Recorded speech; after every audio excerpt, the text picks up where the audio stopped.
Washington Examiner. Alan Dershowitz says Robert Mueller gearing up to subpoena Trump. Lawyer Alan Dershowitz suspects special counsel Robert Mueller's team of federal prosecutors is preparing to subpoena the president.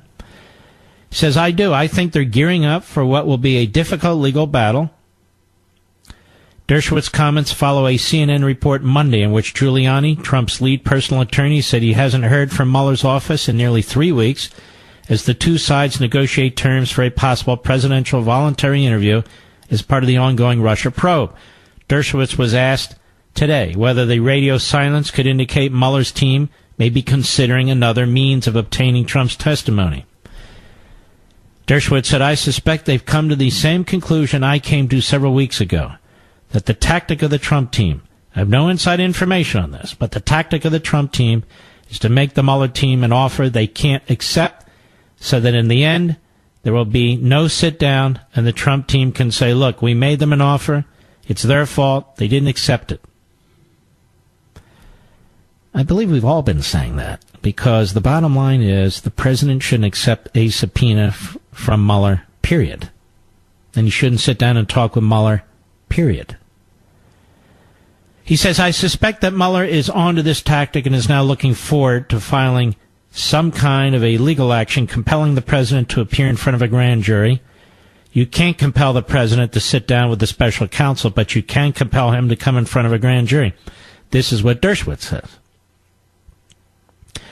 Dershowitz added, Trump's outside legal counsel will contest any such move, and that ultimately the courts would decide whether the president will have to testify. Giuliani told CNN on Monday he figured Mueller's prosecutors were planning something, but said that could include them issuing a report without a Trump interview, subpoenaing the president to talk to them, or stay the course by negotiating the conditions for a pretrial sit-down. Now, since you and I, have been all over this, and we've called the balls and strikes on this from the first days, let me just say this. If Mueller causes a subpoena to be issued, that will have been approved by Rod Rosenstein in the Department of Justice. You understand? Mueller's not going to do this on his own. He's going to want the backing of the Department of Justice. Keep that in mind. That's number one. Number two, if this does occur, it is a frontal attack on our constitutional system. Because what Mueller will be trying to do is his form of what he's done to Mike Flynn and Manafort and the others, to try and force the president to get to accept his terms. And so he will be upending the Constitution, as will Mr. Rosenstein. Mr. Rosenstein, I know you're out there. You're hiding in the shadows. Mueller's doing your dirty work. I'm on to you, pal. Number three, the president will have no choice but to fight it. He's not fighting it as a citizen. He's not fighting it as an individual. He's fighting it to protect the office of the presidency and the Constitution. If you cannot indict a sitting president, then how can you force a sitting president in front of a federal grand jury, something that has never occurred in the history of the United States? And the purpose of trying to force the president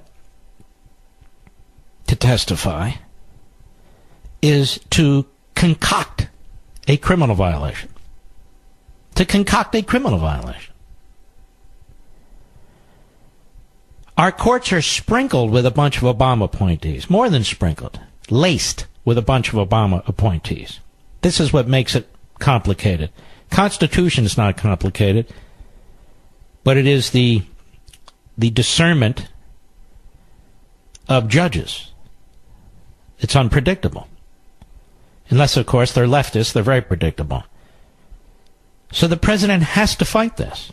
He has to stand up against a rogue prosecutor who's out of control, who does not have the same responsibilities as the president. The president's primary responsibility is to the Constitution. That is not Mr. Mueller's primary responsibility. He'll tell you it's to the rule of law, but that's not true. If he takes this step with Rosenstein's backing, They are attacking the United States Constitution. It's Trump who's on the right side of the Constitution. It's Trump's lawyers who are on the right side of the Constitution. And what is Mr. Mueller? Mr. Mueller is nothing more than an individual who works for the Justice Department. That's been their argument in these various federal courts to defend against violations of the Appointments Clause. No. He's an inferior employee, so they downplay him, you see. He's an inferior employee. He has to answer to the Deputy Attorney General of the United States. He didn't have to be nominated by the President or confirmed by the Senate. Okay, fine. Then you're saying he's an inferior employee. How can an inferior employee of the Department of the Justice force the President of the United States, who cannot be indicted while in office, to appear before a grand jury or to be questioned in person or any of these things? And the pretext is, well, we want to set him up, the President. We want to set him up.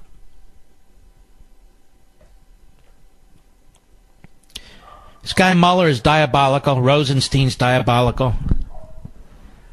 But we'll stay on top of this, and I'll be right back.